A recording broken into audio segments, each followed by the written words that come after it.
Salut à tous, aujourd'hui on se retrouve donc pour le premier démarrage et puis le test complet du broyeur de branches. Donc on a préparé des tas depuis un petit moment. Donc là on a la grosse section, ça tombe bien, on a normalement tout jusqu'à à peu près 90, hein, il fait 90 mm en diamètre maximum de broyage. Donc on a notre tas ici. Ici on a du petit branchage, donc le broyeur il n'est pas fait pour ça, mais on va tester, voir ce que ça donne. Donc voilà, donc ce genre de branchage, il n'est pas vraiment fait pour adapté pour de gros broyeurs comme ça, mais on va voir justement ce qu'il est capable d'en faire, si ça bourre ou s'il le digère très bien, on va voir. Donc dans un premier temps, on va le démarrer, le laisser chauffer gentiment, et on va tester tout ce qui est coupe-circuit et sécurité, pour être sûr que ça marche, notamment celui-ci, l'ouverture de capot pendant la mise en route, pour s'assurer qu'il coupe bien. Et le coupe-circuit, bon le coupe-circuit je pense qu'il marche parce que je l'ai testé au multimètre, mais on teste ça, on le fait chauffer gentiment, et puis on va voir ce que ça donne. Donc on ouvre l'essence, on va lui mettre un petit peu de starter, on lui met légèrement du gaz mais pas trop.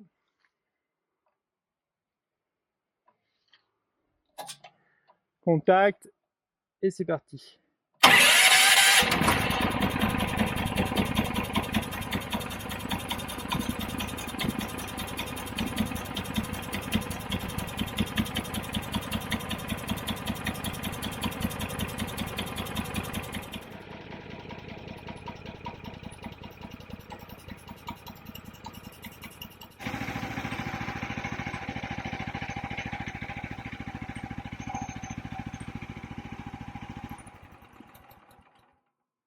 Donc le coupe-circuit d'ouverture du capot pendant que le moteur tourne fonctionne très bien, impeccable. Faut mieux s'en assurer avant quand même.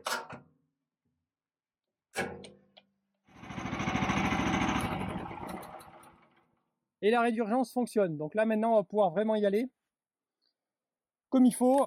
Donc on a nos lunettes et nos casques de fourni. Alors ça c'est vraiment génial. Du coup c'est des machines qu'il faut faire tourner au régime maximum hein, pour avoir tout le couple dans le rotor lourd. Donc ça risque d'être un petit peu bruyant. Donc je vous explique déjà avant ce qu'on va faire. Ça risque d'être un petit peu inaudible. Donc on va mettre le régime à fond et on va essayer un petit peu de tout. On va commencer par de la grosse section.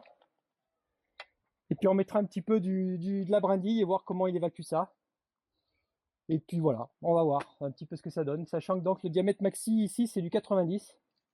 Donc là on a du bois qui a séché. Hein. Idéalement c'est fait pour le diamètre est indiqué pour du bois qu'on vient de couper, donc du bois vert. Là le bois a eu le temps de sécher. Donc entre guillemets il est plus dur.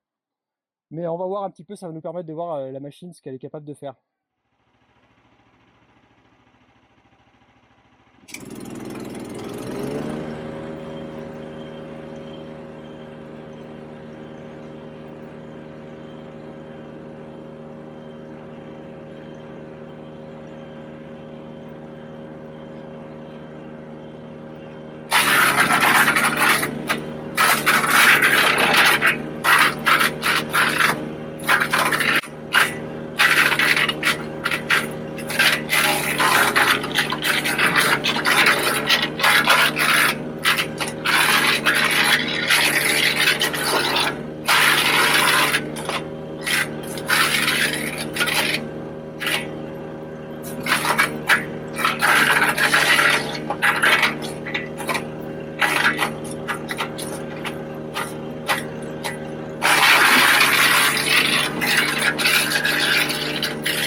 Bon, donc là, on doit être...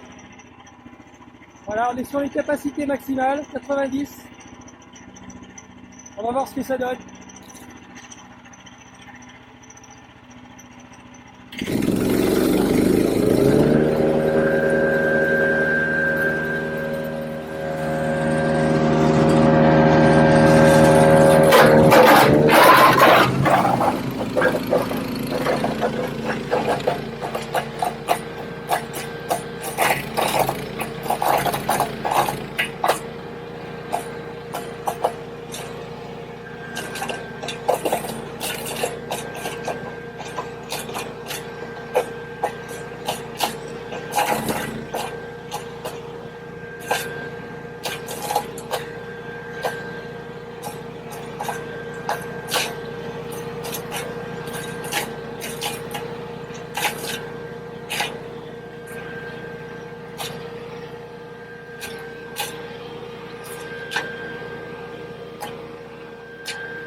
Voilà, il n'y en a plus. Donc la machine tient bien ses promesses. 90 mm. Et voilà le broyat qu'on obtient.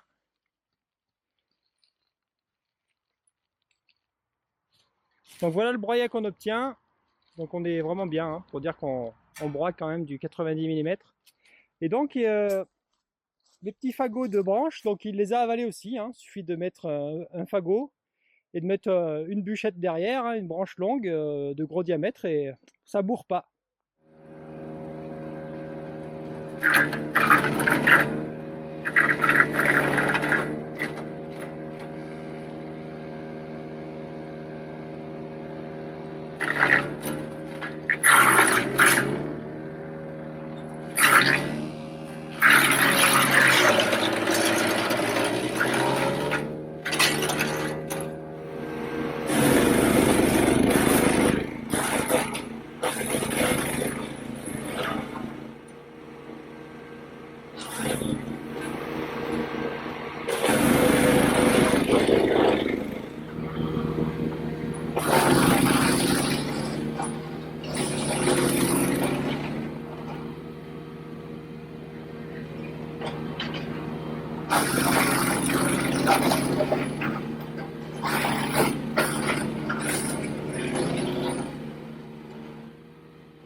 Bon, et ben voilà, on a fini notre notre tas de bois. Ça en fait quand même, hein. Donc voilà tout ce qui est vraiment petites brindilles. Bon, évidemment, c'est pas fait pour, hein, les brindilles, hein. Donc elles restent, elles passent entre les entrefers quand même. Bon, on pourrait resserrer encore un peu l'entrefer, mais sinon, globalement, ouais, ça fait du bon boulot, hein. Donc du coup, on a mangé tout le tas, hein. J'ai gardé donc tout ce qui maintenant est des bûches pour le chauffage, hein. Donc on a testé de la grosse, ça mange ça sans aucun souci, hein. Vraiment, il n'y a pas de problème. Donc c'est vraiment, c'est costaud, c'est solide. C'est pas si bruyant que ça finalement, mais bon, de toute façon il y a le casque avec fourni. Et voilà, j'ai gardé vraiment les grosses bûches. De toute façon ça tombe bien parce que on va se chauffer avec. Bon après c'est poussiéreux, hein. Ça fait de la poussière. Pas mal de poussière. Après c'est pareil, le bois était sec. Idéalement on fait ça sur des bois vraiment verts. Ça en fait un peu, hein. Ça en fait un peu, donc maintenant on va pouvoir mettre ça au pied des arbres et tout, c'est vraiment génial. Et on va pouvoir recycler tout ce qu'on a en bois mort au jardin forêt. C'est vraiment le top quand même, hein.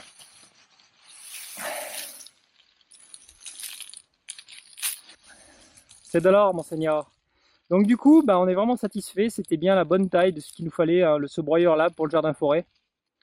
Le PCS 155 BSE, on en est ravi. Il va vraiment bien. Il est facile à transporter malgré qu'il soit lourd et costaud.